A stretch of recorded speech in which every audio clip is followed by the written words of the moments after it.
ஊருக்கு கிளம்பிட்டு இருந்தேன். ஸோ 1 மணி நேரம் வந்து முன்னாடியே ஸ்டேஷனுக்கு வந்துட்டேன். என்ன பண்ணுறது தெரியாமல் நான் வந்து வெளில வந்துட்டேன்.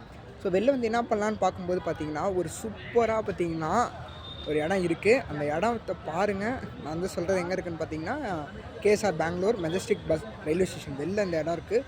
சூப்பராக இருக்குங்க, பாருங்களேன். பார்த்தீங்களா, இந்த ட்ரெயின் மாதிரி ஸ்ட்ரக்சர் வந்து இங்கே வெளில வச்சுருக்காங்க.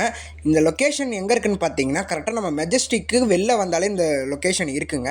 நீங்கள் உங்களுக்கு ட்ரெயின் அதிகமாக டைம் இருந்துச்சுன்னா பார்த்தீங்கன்னா, இந்த இடத்துக்கு நீங்கள் வாங்க சும்மா டைம் ஸ்பெண்ட் பண்ணலாம். இடத்துல பார்த்தீங்கன்னா எந்த அளவு ஸ்டே பண்ணியிருக்காங்க பார்த்தீங்கன்னா, எல்லாம் ஜாலியாக வந்து தூங்கிட்டு இருக்காங்க. நம்ம மோஸ்ட்டாக இங்கே வடக்கன்ஸ் தாங்க இருக்காங்க. வந்து சும்மா டைம் பாஸ்க்கு ஒரு 2 மினிட்ஸ் வந்து நீங்கள் வந்து பார்க்கலாம். 2 சைடும் பார்த்தீங்கன்னா பிளான்டேஷன்லாம் வச்சு ரொம்பவே சூப்பராக பண்ணியிருந்தாங்க. இந்த ஒரு இடம் பார்க்கவே பார்த்தீங்கன்னா ரொம்பவே சூப்பராக இருந்துச்சுங்க. நான் எப்பயுமே வந்து நைட்டில் தான் வருவேன். இந்த இடத்த வந்து கவனிக்கவே இல்லை. இன்றைக்கி தான் வந்து கொஞ்சம் சீக்கிரமாக வந்ததுனால பார்த்தீங்களா, எல்லாருமே வந்து இங்கே படுத்திருக்காங்க அந்த புல் தரையில். ரொம்பவே சூப்பராக இருக்குது இந்த இடம். நீங்கள் மெஜஸ்டிக் சைடு வந்தீங்கன்னா இந்த இடத்துக்கு வந்து விசிட் பண்ணுங்கள். எப்படி இருக்குன்னு சொல்லுங்கள். பாய்.